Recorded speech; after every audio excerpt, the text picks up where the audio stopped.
ಸ್ನೇಹಿತರೆ, ನಮಸ್ಕಾರ. ಶನಿವಾರ ಬಂತು ಅಂತ ಹೇಳಿದ್ರೆ ಬಿಗ್ ಬಾಸ್ನಲ್ಲಿ ಒಂದು ರೀತಿಯಾದಂತಹ ಎದೆ ಬಡಿತ ಹೆಚ್ಚಾಗುವಂಥ ಸಂದರ್ಭ. ಕಾರಣ ಕಿಚ್ಚ ಸುದೀಪ್ ಅವರು ಬರ್ತಾರೆ. ವಾರದ ಕತೆ ಕಿಚ್ಚನ ಜೊತೆ ಅನ್ನುವಂತಹ ಸಂಚಿಕೆಯಲ್ಲಿ ಸುದೀರ್ಘವಾಗಿ ಮಾತನಾಡ್ತಾರೆ. ಇಡೀ ವಾರ ನಡೆದಂಥ ಡೆವಲಪ್ಮೆಂಟ್ಗಳಿರ್ಬೋದು, ಕಳೆದ ವಾರ ಕೊಟ್ಟಂಥ ಎಚ್ಚರಿಕೆ ಇರ್ಬೋದು, ಈ ವಾರ ಆದಂಥ ಬದಲಾವಣೆಗಳಿರ್ಬೋದು, ಈ ಎಲ್ಲದರ ಬಗ್ಗೆನೂ ಕೂಡ ಸುದೀರ್ಘವಾಗಿ ಸುದೀಪ್ ಅವರು ಮಾತನಾಡ್ತಾರೆ. ಈ ಸಂದರ್ಭದಲ್ಲಿ ಸಾಕಷ್ಟು ಒಳ್ಳೊಳ್ಳೆ ವಿಚಾರಗಳು ಕೂಡ ಹೊರಗಡೆ ಬರ್ತವೆ. ಒಂದಷ್ಟು ಯಾರಿಗೂ ಕೂಡ ತಿಳಿಯದಂತಹ ವಿಚಾರಗಳು ಕೂಡ ಚರ್ಚೆಗೆ ಬರ್ತವೆ. ಅದರಲ್ಲೂ ಕೂಡ ಒಂದಷ್ಟು ಸ್ಪರ್ಧಿಗಳ ಬಂಡವಾಳವೂ ಕೂಡ ಬಯಲಾಗ್ತದೆ. ಹೀಗೆ ಸುದೀರ್ಘವಾಗಿ ಪ್ರತಿ ವಾರದ ರೀತಿ ಪ್ರತಿ ಸಂಚಿಕೆಯಲ್ಲೂ ಕೂಡ ನಡೆಯುವ ರೀತಿಯೇ ಈ ಬಾರಿಯೂ ಕೂಡ ನಡೆಯಲಿದೆ. ಅದಕ್ಕಾಗಿ ಶನಿವಾರನೂ ಕೂಡ ಬಂದಿದೆ. ಶನಿವಾರ ಕಿಚ್ಚ ಸುದೀಪ್ ಅವರು ಕೂಡ ಬರ್ತಿದ್ದಾರೆ. ಹಾಗಾದರೆ ಈ ವಾರ ಕಿಚ್ಚ ಸುದೀಪ್ ಅವರು ಯಾವೆಲ್ಲ ವಿಚಾರಗಳ ಬಗ್ಗೆ ಮಾತನಾಡ್ತಾರೆ? ಈ ವಾರ ಬಿಗ್ ಬಾಸ್ ಮನೆಯಿಂದ ಹೊರಗಡೆ ಹೋಗುವಂಥ ಸ್ಪರ್ಧಿ ಯಾರು? ಯಾವ ಸ್ಪರ್ಧಿಗೆ ಶಾಕ್ ಎದುರಾಗಲಿದೆ? ಜೊತೆಗೆ ಜೋಡಿನ ಒಂಟಿನ ಈ ವಾರ ಬಿಗ್ ಬಾಸ್ ಮನೆಯಿಂದ ಹೋಗುವಂಥದ್ದು.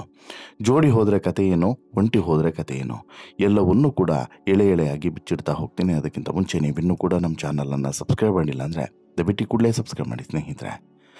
ಬಿಗ್ ಬಾಸ್ ಸೀಸನ್ 12ರಲ್ಲಿ ಯಾವತ್ತೂ ಕೂಡ ಕಂಡು ಕೇಳಿರದಂಥ ಒಂದು ಘಟನೆ ನಡೆದು ಹೋಗಿಬಿಡ್ತು. ಯಾರು ಕೂಡ ಕಲ್ಪನೆಯನ್ನು ಕೂಡ ಮಾಡ್ಕೊಂಡಿರಲಿಲ್ಲ ಮತ್ತು ಹೀಗಾಗುತ್ತೆ ಅನ್ನುವಂಥ ಚಿಕ್ಕ ಇಮ್ಯಾಜಿನೇಷನ್ ಕೂಡ ಯಾರಿಗೂ ಕೂಡ ಇರಲಿಲ್ಲ. ಇದು ಬಿಗ್ ಬಾಸ್ ಇತಿಹಾಸದಲ್ಲಿ ಒಂದು ಕಪ್ಪು ಚುಕ್ಕೆ ಅಂತೇಳಿ ಹೇಳಿದ್ರೂ ಕೂಡ ಸುಳ್ಳಾಗಲ್ಲ. ಕನ್ನಡ ಬಿಗ್ ಬಾಸ್ನ ಇಷ್ಟು ಸಂಚಿಕೆಯಲ್ಲಿ ಅಂದರೆ ಇದು 12ನೇ ಸಂಚಿಕೆಯಲ್ಲೂ ಕೂಡ ಈ ರೀತಿ ಆಯ್ತಲ್ಲ ಅನ್ನುವಂತಹ ಒಂದು ಟೆನ್ಷನ್ ಸಹಜವಾಗಿ ಎಲ್ಲರಲ್ಲೂ ಕೂಡ ಇದೆ. ಈಗ ನೋಡಿ, ಇಲ್ಲೂ ಕೂಡ ಹಾಗೆ ಆಗಿದೆ. ಈ ಬಾರಿ ಆ ಜಾಲಿವುಡ್ ಸ್ಟುಡಿಯೋಸ್ನವರು ಮಾಡಿದಂಥ ಎಡವಟ್ಟಿನ ಪರಿಣಾಮವಾಗಿ 2ನೇ ವಾರಕ್ಕೆ ಬಿಗ್ ಬಾಸ್ನಲ್ಲಿ ಒಂದು ಚಿಕ್ಕ ಅಂತರ ಅಥವಾ ಗ್ಯಾಪ್ ಒಂದು ಬರಬೇಕಾಯಿತು. ಪರಿಣಾಮ ಬಿಗ್ ಬಾಸ್ ಮನೆಯಲ್ಲಿದ್ದಂಥ ಎಲ್ಲ ಸ್ಪರ್ಧಿಗಳು ಕೂಡ ಬಿಗ್ ಬಾಸ್ ಮನೆಯಿಂದ ಹೊರಗಡೆ ಹೋಗಿ ನಂತರ ಏನೇನೋ ಹೈ ಡ್ರಾಮಾಗಳು ನಡೆದು ವಾಪಸ್ ಕೊನೆಗೇನೋ ಬಂದರು. ಏನು ಕೂಡ ಸಮಸ್ಯೆ ಆಗಲಿಲ್ಲ, ಒಳಗಡೆ ಬಂದರು. ಮತ್ತೆ 2 ದಿನಗಳ ನಂತರ ಆಟ ಶುರುವಾಯಿತು. ಈಗ ಈ ವಿಚಾರದ ಬಗ್ಗೆನೇ ಕಿಚ್ಚ ಸುದೀಪ್ ಅವರು ಸುದೀರ್ಘವಾಗಿ ಶನಿವಾರ ಮಾತನಾಡಲಿದ್ದಾರೆ ಅನ್ನೋದು ಕೂಡ ಗೊತ್ತಾಗಿದೆ. ಅಂದರೆ ಹೆಚ್ಚು ಅಂದರೆ ಒಂದೂವರೆ ಗಂಟೆಯ ಚರ್ಚೆಯಲ್ಲಿ 1 ಗಂಟೆಗಳ ಕಾಲ ಇದೇ ವಿಚಾರದ ಬಗ್ಗೆನೇ ಕ್ಲಾರಿಟಿಯನ್ನು ಕೊಡಬಹುದೇನೋ ಅನ್ನುವಂಥ ವಿಚಾರ ಇತ್ತು. ಆದರೆ ಇಲ್ಲ, ಅಷ್ಟು ಹೊತ್ತು ಕೊಡಲಿಕ್ಕಿಲ್ಲ. ಕಾರಣ ಏನು ಅಂತ ಹೇಳಿದ್ರೆ, ಇದು ತುಂಬ ಇಂಪಾರ್ಟೆಂಟ್ ಆದಂಥ ವಿಚಾರ. ಯಾವುದು? ಈ ಬಿಗ್ ಬಾಸ್ನ ಈ ಹೊರಗಡೆ ಹಾಕಿದಂಥ ವಿಚಾರ ಇದೆಯಲ್ಲ, ಇದು ತುಂಬ ಇಂಪಾರ್ಟೆಂಟ್ ಆದಂಥ ವಿಚಾರ. ಆದರೆ ಕಾನ್ಫಿಡೆನ್ಷಿಯಲ್ ವಿಚಾರನೂ ಕೂಡ ಹೌದು. ಯಾಕಂತ ಹೇಳಿದ್ರೆ ಇಲ್ಲಿ ಕೇವಲ ಬಿಗ್ ಬಾಸ್ನ ಗೇಟನ್ನು ಮತ್ತೆ ಓಪನ್ ಮಾಡೋದ್ರ ಮೂಲಕ, ಒಂದ್ಸಲ ಕ್ಲೋಸ್ ಆದಂಥ ಗೇಟನ್ನು ಮತ್ತೆ ಓಪನ್ ಮಾಡುವಂಥದ್ದು ಅಷ್ಟು ಈಸಿ ಆದಂಥ ಟಾಸ್ಕ್ ಅಲ್ಲ. ಅದನ್ನು ಕಿಚ್ಚ ಸುದೀಪ್ ಸೇರಿದಂತೆ ಡಿ ಕೆ ಶಿವಕುಮಾರ್ ಅವರು ತುಂಬ ಎಚ್ಚರಿಕೆಯಿಂದ ಮತ್ತು ತುಂಬ ನಾಜೂಕಾಗಿ ಇದನ್ನು ಮುಗಿಸ್ಬಿಟ್ಟಿದ್ದಾರೆ. ಹೀಗಾಗಿ ಈ ವಿಚಾರದ ಬಗ್ಗೆ ಕೆಲವೊಂದು ಸೂಕ್ಷ್ಮ ಸಂಗತಿಗಳನ್ನು ಹೊರಗಡೆ ಹಾಕೋದೆ, ಯಾರಿಗೆ ಏನು ಮೆಸೇಜನ್ನು ಕೊಡಬೇಕೋ ಅವರಿಗೆ ಒಂದಷ್ಟು ಮೆಸೇಜ್ಗಳನ್ನು ಕೊಡುವಂಥ ಕೆಲಸವನ್ನು ಕಿಚ್ಚ ಸುದೀಪ್ 100% ಈ ವಾರ ಮಾಡ್ತಾರೆ. ಆ ರೀತಿ ಮಾಡಿದಂಥ ಸಂದರ್ಭದಲ್ಲಿ ಕೆಲವರು ಇದರ ಬಗ್ಗೆನೂ ಕೂಡ ಕಮೆಂಟ್ಸ್ ಮಾಡುವಂಥ ಸಾಧ್ಯತೆ ಇರ್ತದೆ. ಹಾಗಾಗಿ ಹೆಚ್ಚು ಆ ವಿಚಾರದ ಬಗ್ಗೆ ಚರ್ಚೆಯನ್ನು ಮಾಡಿದೆ, ಬಟ್ ಕೆಲವೊಂದಷ್ಟು ಕ್ಲಾರಿಟಿಯನ್ನು ಕೊಡುವಂತಹ ಸಾಧ್ಯತೆ ಇದೆ. ಒಂದು.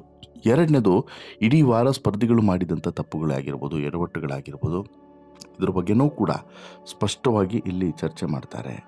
ಆ ಚರ್ಚೆಯಲ್ಲಿ ಒಂದಷ್ಟು ವಿಚಾರಗಳನ್ನು ಮುನ್ನೆಲೆಗೆ ತರ್ತಾರೆ. ಮುನ್ನೆಲೆಗೆ ತರುವಂಥ ಸಂದರ್ಭದಲ್ಲಿ ಯಾರೆಲ್ಲ ಏನೆಲ್ಲ ವ್ಯಕ್ತಪಡಿಸ್ಬೋದು ಅಂದರೆ, ಈಗ ನೋಡಿ, ಕಳೆದ ವಾರ ಒಂದಷ್ಟು ಮಿಸ್ಟೇಕ್ಸ್ಗಳನ್ನು ಸ್ಪರ್ಧಿಗಳು ಮಾಡಿದರು. ಜಂಟಿಯಲ್ಲಿರುವಂಥವರು ಕೂಡ ಕೆಲವೊಂದಷ್ಟು ಮಿಸ್ಟೇಕ್ಸ್ಗಳನ್ನು ಮಾಡಿದರು. ಆ ಮಿಸ್ಟೇಕ್ಸ್ಗಳು ಮತ್ತೆ ರಿಪೀಟ್ ಆಗಬಾರ್ದು ಅನ್ನೋಂಥ ನಿಟ್ಟಿನಲ್ಲೂ ಕೂಡ ಒಂದಷ್ಟು ಎಚ್ಚರಿಕೆ ಕ್ರಮಗಳನ್ನು ತೆಗೆದುಕೊಳ್ಬೇಕು. ಮತ್ತು ಯಾರ್ಯಾರು ಏನೇನು ಎಡವಟ್ಟುಗಳನ್ನು ಮಾಡಿದ್ರು, ಅದರ ಗಂಭೀರವಾದಂಥ ವಿಚಾರಗಳ ಬಗ್ಗೆನೇ ಸಾಮಾನ್ಯವಾಗಿ ಶನಿವಾರ ಚರ್ಚೆಗೆ ಬರೋದಲ್ವಾ.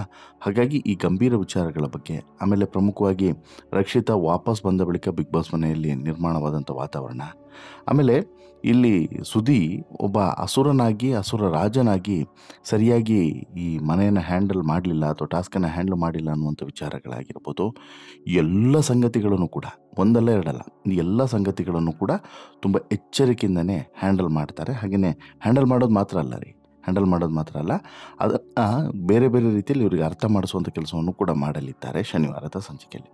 ಇದು ಶನಿವಾರದ್ದು. ಇನ್ನು ಶನಿವಾರ ಇಷ್ಟೆಲ್ಲ ಆದ ಬಳಿಕ ಪ್ರಮುಖವಾಗಿ ಈಗ ಭಾನುವಾರ ಯಾರು ಹೊರಗಡೆ ಹೋಗ್ತಾರೆ ಅನ್ನುವಂಥದ್ದು ಈಗಿರುವಂತಹ ಕುತೂಹಲ. ಜಂಟಿಯಲ್ಲಿ ಹೋಗ್ತಾರೋ, ಒಂಟಿಯಲ್ಲಿ ಹೋಗ್ತಾರೋ, ಅಥವಾ ಈ ಬಾರಿ ಎಲಿಮಿನೇಷನ್ ಇರೋದಿಲ್ವೋ, ಹೀಗೆ ಸಾಕಷ್ಟು ಪ್ರಶ್ನೆಗಳಿದ್ದಾವೆ. ಬಟ್ ಎಲಿಮಿನೇಷನ್ ಇದೆ. ಯಾರು ಈ ವಾರ ಬಿಗ್ ಬಾಸ್ ಮನೆಯಿಂದ ಹೊರಗಡೆ ಹೋಗ್ತಾರೆ? ಒಂಟಿಯಿಂದ ಹೋಗ್ತಾರಾ, ಜಂಟಿಯಿಂದ ಹೋಗ್ತಾರಾ ಅಂತೇಳಿ ಕೇಳಿದ್ರೆ ಬಹುಶಃ ಜಂಟಿಯಿಂದನೇ ಹೋಗುವಂಥ ಸಾಧ್ಯತೆ ಹೆಚ್ಚಾಗಿದೆ ಅನ್ನುವಂತಹ ಅಭಿಪ್ರಾಯಗಳು ವ್ಯಕ್ತವಾಗ್ತಿದ್ದಾವೆ. ಯಾಕೆ ಹಂಗೆ ಹೇಳ್ತೀರಾ ಸರ್ ಅಂತಲೂ ಕೂಡ ನಿಮಗೆ ಅನಿಸ್ಬೋದು. ಹೌದು, ಈಗ ಒಟ್ಟಾರೆ ನಾಮಿನೇಟ್ ಆದವರು, ಎಲಿಮಿನೇಷನ್ ಆಗೋದಕ್ಕೆ ನಾಮಿನೇಟ್ ಆದಂತಹ ಒಟ್ಟಾರೆ ಸ್ಪರ್ಧಿಗಳು ಯಾರ್ಯಾರು? ಒಂದು ಜಾಹ್ನವಿ, ಎರಡನೇದು ರಕ್ಷಿತಾ, ಮೂರನೇದು ಧನುಷು, ನಾಲ್ಕನೇದು ಅಶ್ವಿನಿ ಗೌಡ. ಈ ನಾಲ್ವರು ಕೂಡ ಒಂಟಿ ತಂಡದಿಂದ ಬಂದವರು. ಒಂಟಿ ತಂಡದಿಂದ ಯಾರ್ಯಾರು? ಜಾಹ್ನವಿ, ರಕ್ಷಿತಾ, ಧನುಷು, ಅಶ್ವಿನಿ ಗೌಡ, ಇಷ್ಟು ಜನ. ಇನ್ನು ಜಂಟಿ ತಂಡದಿಂದ ಸ್ಪಂದನ ಮತ್ತು ಮಾಳು, ರಾಶಿಕಾ ಮತ್ತು ಮಂಜು ಭಾಷಿಣಿ, ಅಭಿಷೇಕ್ ಮತ್ತು ಅಶ್ವಿನಿ, ಇವರಿಷ್ಟು ಜನ ಜಂಟಿ ತಂಡದಿಂದ ಬಂದಿದ್ದಾರೆ. ಇವರಿಷ್ಟು ಜನರಲ್ಲಿ ಯಾರು ಬಿಗ್ ಬಾಸ್ ಮನೆಯಿಂದ ಹೊರಗಡೆ ಹೋಗ್ಬೋದು ಅಂತೇಳಿ ಕೇಳಿದ್ರೆ ಕೆಲವರಿಗೆ ಅನಿಸ್ಬೋದು ಒಂಟಿಯಿಂದ ಹೋಗ್ಬೋದು ಅಂತೇಳಿ, ಕೆಲವರಿಗೆ ಅನಿಸ್ಬೋದು ಜಂಟಿಯಿಂದ ಹೋಗ್ಬೋದು ಅಂತೇಳಿ. ಬಟ್ ಮೇಲ್ನೋಟಕ್ಕೆ ಒಂಟಿಯಿಂದ ಹೋಗುವಂಥ ಚಾನ್ಸಸ್ ತುಂಬ ಕಡಿಮೆ ಇದೆ. ಕಾರಣ ಏನು ಅಂತಲೂ ಕೂಡ ಹೇಳ್ತೀನಿ, ಸುಮ್ಮನೆ ಹೇಳೋಕ್ಕೆ ನಮಗೆ ಇಲ್ಲಿ ಕೆಲವೊಂದಷ್ಟು ಅನಲೈಸ್ಗಳು ಕೂಡ ಇರ್ತದೆ, ಪಾಯಿಂಟ್ಸ್ಗಳು ಕೂಡ ಸಂಗ್ರಹಿಸಿರ್ತೀವಿ. ಏನು, ಈ ಜಾಹ್ನವಿ ಮತ್ತು ಅಶ್ವಿನಿ ಗೌಡ ಇಬ್ಬರೂ ಕೂಡ ಅಕ್ಕ ತಂಗಿಯರ ರೀತಿ ಬಿಗ್ ಬಾಸ್ ಮನೆಯಲ್ಲಿದ್ದಾರೆ. ನಾನು ಕಡಿಮೆ ಮಾತನಾಡಿದರೆ ಕಡಿಮೆ ಆಯಿತು, ಹೆಚ್ಚು ಮಾತನಾಡಬೇಕು ಅಂತೇಳಿ ಅಶ್ವಿನಿ, ಜಾಹ್ನವಿ ನಂದೆಲ್ಲಿ ಕಡಿಮೆ ಆಗುತ್ತೋ, ನಂದೆಲ್ಲಿ ಇಡ್ಲಿ ಅಂತ ಹೇಳ್ಬಿಟ್ಟು ಜಾಹ್ನವಿ. ಇವರಿಬ್ಬರು ಕೂಡ ಒಂದು ರೀತಿಯಲ್ಲಿ ಟಗ್ ಆಫ್ ವಾರ್ ಆಡ್ತಾ ಇದ್ದಾರೆ ಪರಸ್ಪರ ಇಬ್ಬರು ಕೂಡ. ಅಂದರೆ ಇವರಿಬ್ಬರು ತುಂಬ ಕ್ಲೋಸ್ ಇದ್ದು ಬಿಗ್ ಬಾಸ್ ಮನೆಯಲ್ಲಿ ಇವರು ಎಷ್ಟು ದಿನ ಈ ಆತ್ಮೀಯತೆಯಲ್ಲಿ ಇರ್ತಾರೋ ಗೊತ್ತಿಲ್ಲ. ಇವರಿಬ್ಬರ ನಡುವೆ ಕೊನೆ ಕಿತ್ಕೊಳ್ಳುತ್ತೆ ನೋಡಿ. ಬಟ್ ಸದ್ಯಕ್ಕಂತೂ ಇಬ್ಬರು ಭಾರಿ ಕ್ಲೋಸ್ ಇದ್ದಾರೆ.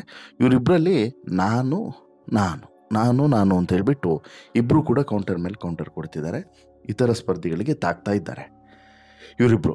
ಹಾಗಾಗಿ ಇವರಿಬ್ಬರು ಕೂಡ ಬಿಗ್ ಬಾಸ್ ಮನೆಯ ವಾತಾವರಣ ಬಿಸಿ ಇರೋದಕ್ಕೆ ಇವರು ಬೇಕೇ ಬೇಕು. ಯಾಕಂತ ಹೇಳಿದ್ರೆ ಬಿಗ್ ಬಾಸ್ ಮನೆ ಅಂತ ಹೇಳಿದ್ರೆ ಜಗಳ, ಅಲ್ಲಿ ಜಗಳ ಮಾಡೋರಿದ್ದಾರೋ ಅಥವಾ ಮಾಡಿಸೋರಿದ್ದಾರೋ ಅನ್ನೋದು ಗೊತ್ತಾಗಲ್ಲ. ಹಾಗಾಗಿ ಇವರಿಬ್ಬರು ಕೂಡ ಇರಲೇಬೇಕು, ಇರ್ತಾರೆ. ಇದನ್ನು ಹೊರತುಪಡಿಸಿದರೆ ರಕ್ಷಿತಾ ಈಗಷ್ಟೇ ಒಂದು ವಾರದ ಹಿಂದೆ ಬಂದವರು, ಈಗಷ್ಟೇ ಆಟವನ್ನು ಕೂಡ ಶುರು ಮಾಡಿದ್ದಾರೆ. ಹಾಗಾಗಿ ರಕ್ಷಿತಾ ಇದ್ದೇ ಇರ್ತಾರೆ, ಅವರನ್ನು ಕಳಿಸುವಂಥ ಚಾನ್ಸಸ್ ಸದ್ಯಕ್ಕಂತೂ ಇಲ್ಲ. ಅದನ್ನು ಹೊರತುಪಡಿಸಿದರೆ ಧನುಷು ಬಿಗ್ ಬಾಸ್ ಮನೆಯ ಒಬ್ಬ ಫೇವರೇಟ್ ಕಂಟೆಸ್ಟೆಂಟ್ ಆಗಿ ಹೊರಗಡೆ ಹೆಸರನ್ನು ಮಾಡ್ತಿರೋರು. ಜೊತೆಗೆ ಅಲ್ಲಲ್ಲಿ ಎಲ್ಲಿ ಬೇಕೋ ಅಲ್ಲಿ ತನ್ನ ಅಗ್ರೆಸಿವನ್ನು ತೋರಿಸ್ತಾ ಮನೆಯ ಎಲ್ಲ ಗೇಮ್ಗಳಲ್ಲೂ ಕೂಡ ಮತ್ತು ಚಟುವಟಿಕೆಗಳಲ್ಲೂ ಕೂಡ ಇನ್ವಾಲ್ವ್ ಆಗ್ತಿದ್ದಾರೆ. ಹಾಗಾಗಿ ಧನುಷ್ ಕೂಡ ಇರಬಹುದು ಈ ವಾರ. ಅಲ್ಲಿಗೆ 4 ಜನರು ಕೂಡ ಪಾಸಿಟಿವ್ ಇದೆ ಈ ವಾರ. ಬಟ್ ನೆಗೆಟಿವ್ ಇದ್ದಿದ್ದು ಸ್ಪಂದನ ಮತ್ತು ಮಾಳು, ಅಭಿಷೇಕ್ ಮತ್ತು ಅಶ್ವಿನಿ ನಡುವೆ. ಯಾಕಂತ ಹೇಳಿದ್ರೆ ರಾಶಿಕಾ ಮತ್ತು ಮಂಜು ಭಾಷಿಣಿ ತುಂಬ ಆ್ಯಕ್ಟಿವ್ ಇದ್ದಾರೆ. ಈ ವಾರ ಕಳಪೆ ಸಿಕ್ಕಿರ್ಬೋದು, ಬಟ್ ಎಲಿಮಿನೇಷನ್ ಆಗುವಂತಹ ಅಂತಕ್ಕಂತೂ ಇವರು ಹೋಗೋದಿಲ್ಲ ಅನ್ನೋದು ಸ್ಪಷ್ಟ. ಅಷ್ಟರ ಮಟ್ಟಿಗೆ ಪಾಪ್ಯುಲಾರಿಟಿ ಇದೆ ಇವರಿಗೆ. ಆಮೇಲೆ ಮಂಜು ಭಾಷಿಣಿಯನ್ನು ಉಳಿಸ್ಕೊಳ್ತಾರೆ. ರಾಶಿಕದ್ದು ನೆಗೆಟಿವ್ ಇದ್ರೂ ಕೂಡ ಮಂಜು ಭಾಷಿಣಿ ಬಿಗ್ ಬಾಸ್ ಮನೆ ಆಟಕ್ಕೆ ಬೇಕಾಗುತ್ತೆ ಇವರ ಗೇಮ್ ಪ್ಲಾನ್ಗಳಿಗೆ. ಹಾಗಾಗಿ ಮಂಜು ಭಾಷಿಣಿಯನ್ನು ಉಳಿಸ್ಕೊಳ್ತಾರೆ. ಮಂಜು ಭಾಷಿಣಿ ಉಳಿದ್ರೆ ರಾಶಿಕನು ಕೂಡ ಜಂಟಿಯಾಗಿರೋದ್ರಿಂದ ಉಳಿತಾರೆ. ಇದನ್ನು ಹೊರತುಪಡಿಸಿದ್ರೆ ಸ್ಪಂದನ ಮತ್ತು ಮಾಳು ತುಂಬ ಈ ವೀಕ್ ಇದ್ದಾರೆ ಕಂಪೇರ್ ಟು ಅದರ್ಸು. ಇಲ್ಲಿ ಮಾಳು ಇನ್ನೂ ಕೂಡ ಓಪನ್ ಅಪ್ ಆಗಿಲ್ಲ. ಸ್ಪಂದನ ಅಲ್ಲೊಂದು ಇಲ್ಲೊಂದು ಕಡೆ ಓಪನ್ ಅಪ್ ಆಗ್ತಿದ್ದಾರೆ, ಬಟ್ ಮತ್ತೆ ಫ್ಯೂಸ್ ಹೋಗ್ತಾ ಇದೆ. ಇದನ್ನು ಹೊರತುಪಡಿಸಿದರೆ ಅಶ್ವಿನಿ ಮತ್ತು ಅಭಿಷೇಕ್ ಆದರೂ ಕೂಡ ಅಲ್ಲಿ ಇಲ್ಲಿ ಕಾಣಿಸ್ಕೊಳ್ತಾರೆ. ಅಶ್ವಿನಿ ಮೊನ್ನೆ ಈ ವಾರ ಅಂತೂ ತುಂಬ ಓಪನ್ ಅಪ್ ಆಗಿದ್ದಾರೆ. ಸಿಕ್ಕಾಪಟ್ಟೆ ಜಗಳವನ್ನೇ ಆಡ್ಬಿಟ್ಟಿದ್ದಾರೆ ಅಶ್ವಿನಿ. ಯಾರ ಜೊತೆಗೆ? ಅಶ್ವಿನಿ ಗೌಡ ಜೊತೆಗೆ, ಹಾಗೆಯೇ ಜಾಹ್ನವಿ ಜೊತೆಗೆ ಸಿಕ್ಕಾಪಟ್ಟೆ ಕಿತ್ತಾಡಿದ್ದಾರೆ. ಹಾಗಾಗಿ ಅಶ್ವಿನಿ ಮತ್ತು ಅಭಿಷೇಕ್ ಇಬ್ಬರು ಕೂಡ ಟಕ್ಕರನ್ನು ಕೊಡೋದ್ರಲ್ಲಿ ಹಿಂದೆ ಬಿದ್ದಿಲ್ಲ. ಅಟ್ ದಿ ಸೇಮ್ ಟೈಮ್ ಅದೇ ಹೇಳಿದೆ ಅಲ್ಲ, ಈ ಸ್ಪಂದನ ಮತ್ತು ಮಾಳು ಇವರು ಕೂಡ ತುಂಬ ವೀಕ್ ಇದೆ. ಬಟ್ ಸ್ಪಂದನ ಬಟ್ಟು ಮಾಳುಗೆ ಈ ವಾರ ನೇರವಾದಂಥ ಫೈನಲ್ ಟಿಕೆಟ್ ಕೂಡ ಸಿಕ್ಕಿತ್ತು. ಅದು ಬಹುಶಃ ಎಲ್ಲ ಒಂದು ಕಡೆ ಹೆಲ್ಪ್ ಆಗ್ಬೋದು. ಬಟ್ ಆ ಟಾಸ್ಕ್ ಗೆದ್ದರೆ ಸ್ಪಂದನ ಮತ್ತು ಮಾಳುಗೆ ಅನುಕೂಲ ಆಗುತ್ತೆ. ಅದೇನಾಗುತ್ತೆ ಕಾದು ನೋಡಬೇಕು. ಬಟ್ ಇವರು ಇಬ್ಬರಲ್ಲೇ 2 ಜೋಡಿ ಹೇಳಿದಲ್ಲ, ಒಂದು ಸ್ಪಂದನ ಮತ್ತು ಮಾಳು, ಮತ್ತೊಂದು ಅಭಿಷೇಕ್ ಮತ್ತು ಅಶ್ವಿನಿ. ಈ ಜೋಡಿಯಲ್ಲಿ ಯಾರಾದರೂ ಒಬ್ಬರು ಈ ವಾರ ಬಿಗ್ ಬಾಸ್ ಮನೆಯಿಂದ ಹೊರಗಡೆ ಹೋಗೋದು ಖಚಿತ ಅನ್ನುವಂತಹ ಮಾಹಿತಿ ಸಿಗ್ತಾ ಇದೆ. ನೋಡೋಣ, ಇನ್ನೂ ಕೂಡ ಅದರ ಶೂಟಿಂಗ್ ಕೂಡ ಮುಗ್ದಿಲ್ಲ. ನಿಮಗೆ ನಾಳೆ ಅದ್ರ ಬಗ್ಗೆ ಅಪ್ಡೇಟ್ಸನ್ನು ಕೊಡ್ತೀವಿ. ಬಟ್ ನಿಮ್ಮ ಪ್ರಕಾರ ಈ 2 ಜೋಡಿಯಲ್ಲಿ ಅಥವಾ ಈ ಜೋಡಿಯನ್ನು ಹೊರತುಪಡಿಸಿ ಬೇರೆ ಯಾರು ಬಿಗ್ ಬಾಸ್ ಮನೆಯಿಂದ ಹೊರಗಡೆ ಹೋದರೆ ಬೆಟರ್ ಅಂತೇಳಿ ಅನಿಸುತ್ತೆ? ದಯವಿಟ್ಟು ನಿಮ್ಮ ಅಭಿಪ್ರಾಯವನ್ನು ಕಮೆಂಟ್ ಮಾಡಿ ತಿಳಿಸಿ. ಜೊತೆಗೆ ಈ ಸ್ಟೋರಿ ಇಷ್ಟ ಆಯಿತು ಅಂತ ಹೇಳಿದ್ರೆ ಲೈಕ್ ಮಾಡಿ, ಶೇರ್ ಮಾಡಿ, ಚಾನಲ್ಗೆ ಸಬ್ಸ್ಕ್ರೈಬ್ ಆಗೋದನ್ನು ಮರಿಬೇಡಿ. ಧನ್ಯವಾದ.